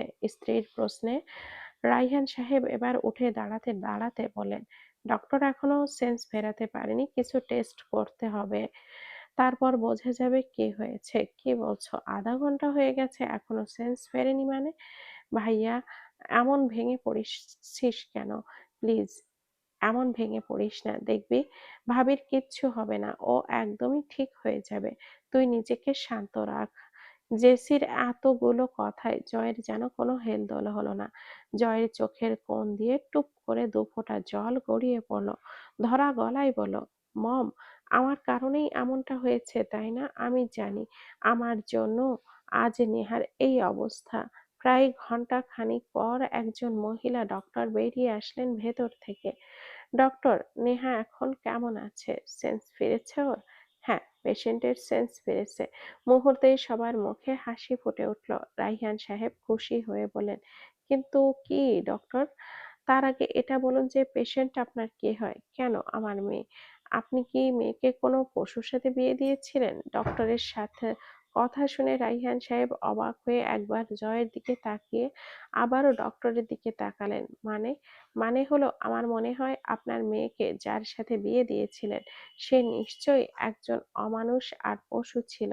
আচ্ছা, কখনো কি মেয়ের খোঁজ খবর নেননি নাকি?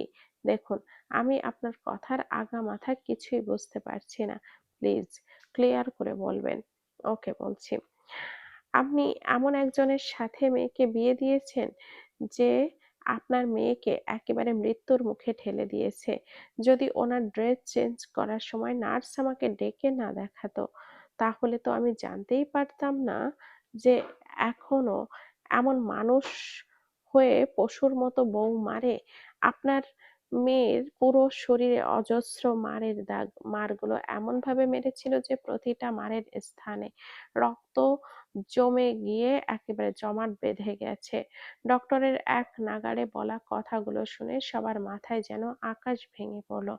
রাইহান সাহেব তো বিশ্বাসই করতে পারছেন না ওনার ছেলে এমন জানোয়ারের মতো নেহাকে মেরেছে।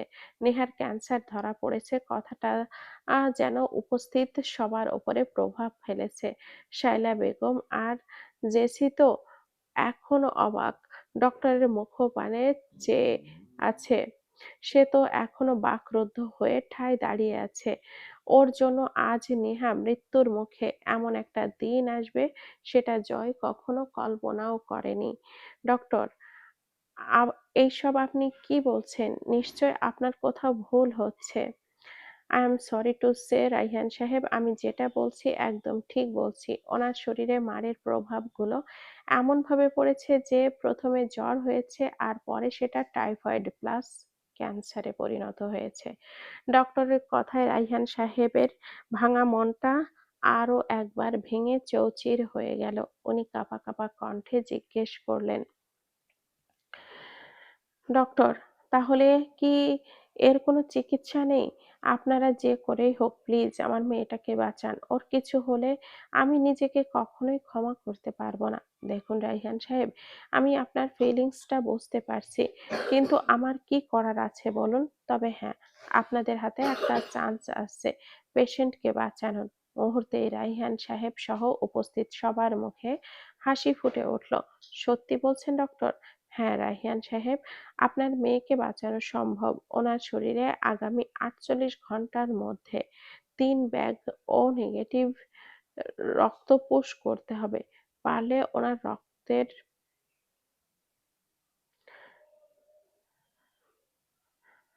আর মাত্র ৪৮ ঘন্টার মধ্যে এ ওনার শরীরের পুরাতন রক্তগুলো এক্সচেঞ্জ করে ৩ ব্যাগ নতুন রক্ত পুশ না করা হয়, তাহলে পেশেন্টের যেকোনো সময় যেকোনো কিছু হতে পারে। ডক্টর, আমার রক্ত ও নেগেটিভ।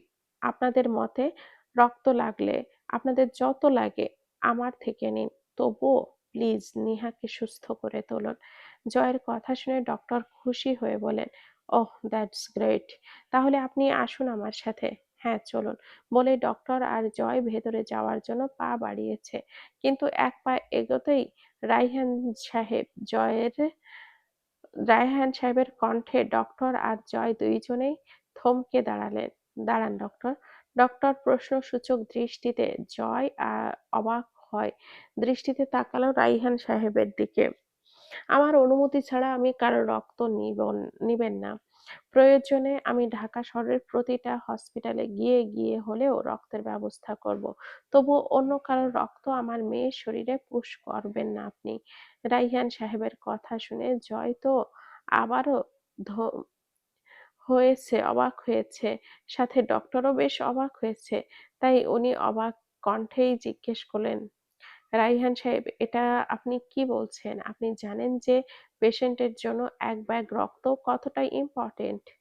আমি যেটা বলেছি সেটাই ফাইনাল ডক্টর। আর আমি আশা রাখবো আপনি আমার কথা রাখবেন। ৪৮ ঘন্টা আমার কাছে অনেক সময়।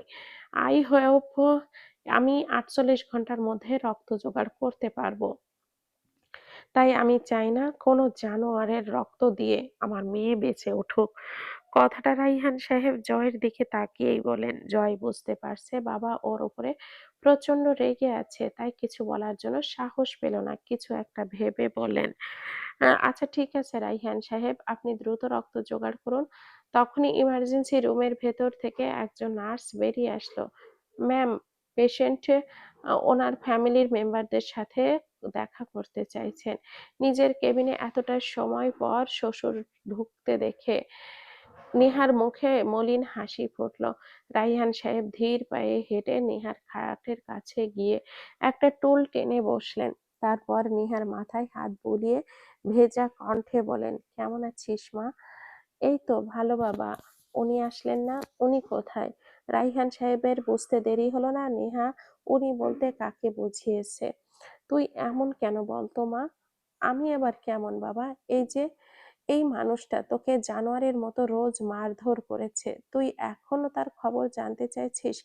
আচ্ছা আমাকে বলিসনি কেন মা? বাবা, এইসব আপনি কি বলছেন? তুই এত ভালো কেন বলতো মা? কিভাবে পারিস সবসময় চোখের জল লুকিয়ে হাসতে? কিছু সময় পর দরজা খুলে জয় ভেতরে ঢুকলো।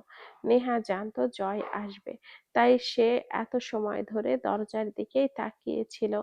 জয়কে আসতে দেখে মুখে একটি ম্লান হাসি টানলো। জয় মাথা নিচু করে ধীর পায়ে এগিয়ে হেঁটে নেহার খাটের পাশে দাঁড়ালো। সেখানে রাখা টুলটাতে বসে পড়ল। একজন ডোনারই খুঁজেছে, কিন্তু কথায় আছে না, অভাগা যেদিকে চায় সাগরও শুকিয়ে যায়, এখানেও ঠিক তাই। বাবা ছেলে মিলে একজন ডোনারও খুঁজে পেল না যে নেহাকে রক্ত দিতে পারবে। রাইহান সাহেব যেন প্রায় ভেঙে পড়েছেন।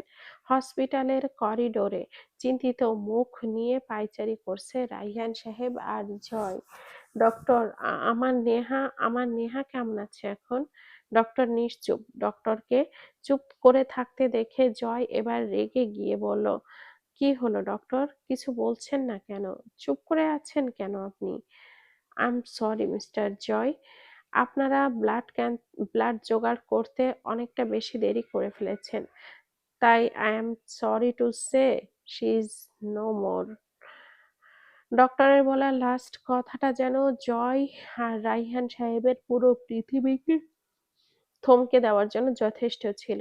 দুজনের মাথায় যেন আকাশ ভেঙে পড়েছে। জয় রীতিমতো কাঁপছে, আর রাইহান সাহেব, উনি তো এখনো বাকরুদ্ধ হয়ে আছে, তাকিয়ে আছে ডক্টরের দিকে। জয় নীরবভাবে বলল, রাইহান সাহেব, ডক্টর, ডক্টর কি বলছেন আপনি? নিশ্চয় আপনার কোনো ভুল হচ্ছে। আমার নেহার কিছু হতে পারে না। রাইহান সাহেব এখনো ঠায় দাঁড়িয়ে আছে ভাবলেশহীনভাবে। হয়তো উনি এখনো মানতে পারছেন না যে নেহা আর তাদের মাঝে নেই। চারপাশটা যেন বিষাদে ছেয়ে গেছে। তখনই ইমার্জেন্সি রুমের দরজা ঠেলে কয়েকজন ওয়ার্ড বয় স্ট্রেচারে করে সাদা চাদরে ঢাকা একটা লাশ নিয়ে ওদের সামনে এসে থামলো। জয় এখনো বিশ্বাস করতেই পারছে না ওর নেহা ওর হওয়ার আগেই ওর থেকে অনেক দূরে চলে গেছে। রাইহান সাহেব শুধু এক দৃষ্টিতেই তাকিয়ে আছেন। জয় এবার কাঁপা কাঁপা হাতে স্ট্রেচারে থাকা লাশটির মাথার কাছে গিয়ে দাঁড়ালো। স্ট্রেচারে থাকা মানুষটি আর কেউ নয়, নেহা। সেটা মনে পড়তেই জয়ের হাত পা ক্রমশ ঠান্ডা হয়ে যাচ্ছে। জয় কাঁপা কাঁপা হাতে লাশের মুখের ওপর থেকে চাদরটি সরাতেই নেহার নিষ্প্রাণ মুখটি চোখে পড়ল। সাথে সাথে জয়ের বুকটা ব্যথা করতে শুরু করলো। মুহূর্তেই যেন জয়ের আশপাশটা বিষাক্ত বাতাসে ভারী হয়ে যেতে লাগলো। ওর পায়ের নিচ থেকে মাটি সরে যেতে লাগলো। মিনিট কয়েক এইভাবে ভাবলেশহীন ভাবে চেয়ে থেকে হঠাৎই জয় কাঁপা কাঁপা হাতটি আলতো করে নেহার গালে রেখে বলল, চলে যাওয়ার এত তাড়া ছিল নেহা? আমাকে এতটাই ঘৃণা করো যে তোমাকে ভালোবাসি বলার সুযোগটাও পর্যন্ত দিলে না? কেন এমনটা করলে? তোমাকে কষ্ট দিয়েছি বলে তুমি আমাকে কষ্ট দিয়ে প্রতিশোধ নিতে চাচ্ছ, তাই না? কথাগুলো বলতে বলতে জয় এক পর্যায়ে নিহার মাথাটা বুকের সাথে চেপে ধরে হাউমাউ করে কাঁদতে লাগলো। জয়ের কান্না যেন পুরো হসপিটাল কাঁদতে লাগলো, কাঁপিয়ে দিচ্ছে। হসপিটালের প্রতিটি দেওয়ালে যেন জয়ের কান্নার প্রতিধ্বনি হচ্ছে। কিন্তু আশ্চর্যের বিষয় হলো, জয় কাঁদছে ঠিকই, কিন্তু কারোর কানে ওর কান্নার আওয়াজটা পৌঁছাচ্ছে না। জয় যখন নেহাকে বুকে জড়িয়ে কাঁদতে ব্যস্ত, তখনই হুট করে জয়ের ঘুমটা ভেঙে যায়। ধড়পড়িয়ে উঠে বসলো সে। হাত পা এখনো পর্যন্ত স্বপ্নে কাঁপছে।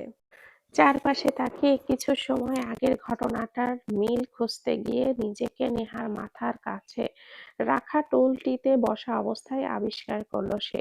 একি, সে তো হসপিটালের করিডোরে নেহাকে জড়িয়ে ধরে কাঁদছিল, আর নেহার লাশটা নিস্তেজ হয়ে পড়েছিল। নেহার কথা মনে পড়তেই দ্রুত বেডে শুয়ে থাকা নেহার দিকে তাকালো। নেহা ঘুমাচ্ছে। তার মানে ও কি স্বপ্ন দেখছিল এতক্ষণ? কিন্তু কি কি ভয়ানক স্বপ্নটাই না! ভাবতেই জয়ের হাত পা আবারও থরথর করে কাঁপতে লাগলো। জয় মোবাইলটা বের করে এবার টাইম দেখে নিল, ৩টা ২৫ বাজে। তার মানে এখন মাঝরাত। কিন্তু মাঝরাতের এমন স্বপ্ন কেন দেখলো সেটা ভেবেই বুকটা ধুকপুক করছে জয়ের। জয় বসা থেকে উঠে নিহার মাথার কাছে বসলো। তারপর নিহার ঘুমন্ত মায়াবী চেহারাটির দিকে তাকিয়ে ভাবতে লাগলো, কি সুন্দর করে ঘুমাচ্ছে মেয়েটা, একেবারে নিষ্পাপ হয়ে ঘুমাচ্ছে। বাকি রাতটা জয়ের আর ঘুম হলো না। রাইহান সাহেব, আপনাদের হাতে কিন্তু আজ রাতটাই আছে। কাল সকাল ৮টার মধ্যে যদি পেশেন্টের ব্লাড এক্সচেঞ্জ করে নতুন ব্লাড না দেওয়া হয়, তাহলে পেশেন্টের যে কোনো কিছু হতে পারে। রাইহান সাহেব আহ, আর জয়কে নিজের কেবিন ডেকে কথাগুলো বললেন, ডক্টর, জয় আর রায়হান সাহেব পাশাপাশি বসেছিল। জয়ের কথা শুনে রায়হান সাহেব যেন স্তব্ধ হয়ে গেছেন, সাথে জয়ও। জয়ের মুহূর্তেই কাল রাতের স্বপ্নটার কথা মনে পড়ে গেল। ডক্টর, ব্লাড আমি দিব।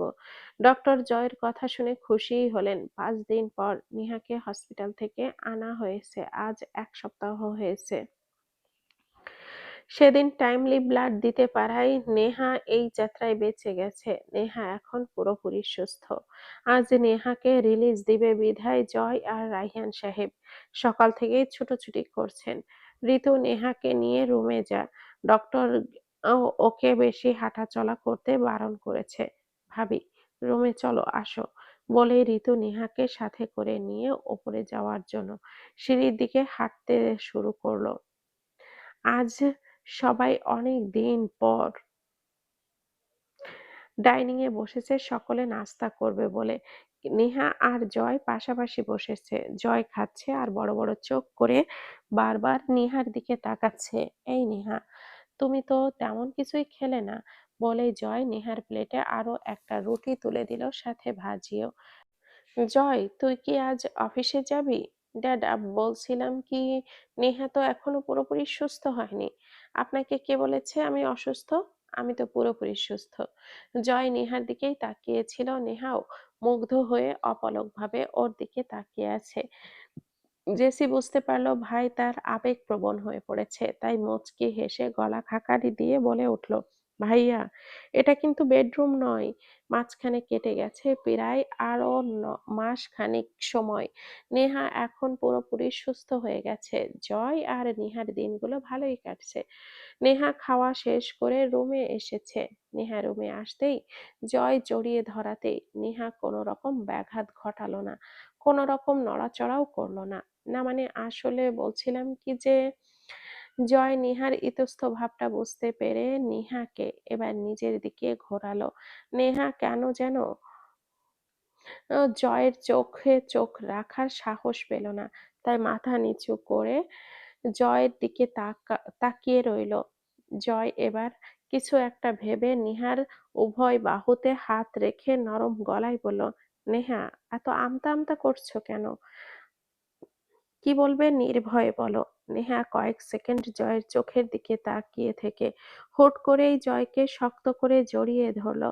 নেহার এহেন কাজে জয় তো রীতিমতো অবাকের চরম পর্যায়ে পৌঁছে গেছে। জয় নিজের খুশি ভাবটা দমিয়ে রেখে নেহার পিঠে হাত রাখলো, তারপর আদুরে গলায় বলল, নেহা, তুমি ঠিক আছো? নেহা জয়ের বুকে মুখটা লুকিয়ে রেখে লাজুক কণ্ঠে জবাব দিল, হুম।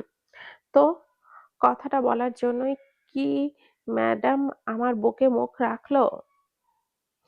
নেহা লাজুক হেসে জয়কে আরো একটু শক্ত করে জড়িয়ে ধরলো, তবে মুখে কিছু বলল না। তা ম্যাডাম, কথাটা কি এখন বলা যাবে? হুম, তাহলে বলুন শুনি, আজ রাতটা কি ভালোবাসাময় হলে কোনো ক্ষতি হবে? না মানে, আমাকে যদি আপনার অংশ বানিয়ে নেন, তাহলে কি খুব বেশি বড় অন্যায় হবে? জয়ের আর বুঝতে দেরি হলো না নেহা কি বলতে চাইছে। জয় হাসলো। তার মানে নেহা আজ ওর ভালোবাসায় নিজেকে রাঙাতে চাইছে। জয় এতদিনে যে সময়টার অপেক্ষা করছিল, তাহলে আজ সেই মুহূর্তটা এসে গেছে। হ্যাঁ, জয় আশায় ছিল এই সময়টার, চেয়েছিল নেহা নিজের থেকেই ওকে কাছে টেনে নিক, আর নিজের মুখেই বলুক যে সে জয়ের কাছ থেকে ভালোবাসা চায়। সেই ভালোবাসা, যে ভালোবাসা প্রতিটা মেয়েরই চাই। জয় হেসে নেহাকে বুকে জড়িয়ে নিল, তারপর নেহার মাথায় ভালোবাসার পরশ এঁকে দিল। আদুরে গলায় বলল, ম্যাডাম কি আমার কাছ থেকে স্পেশাল ভালোবাসা পেতে চাইছে? হুম। নেহা আবারও লজ্জাবতী লতার মতো জয়ের বুকে নুইয়ে গিয়ে জবাব দিল, হুম। তো ম্যাডামের এতদিন পর কেন মনে হলো যে আমার ভালোবাসা লাগবেও না?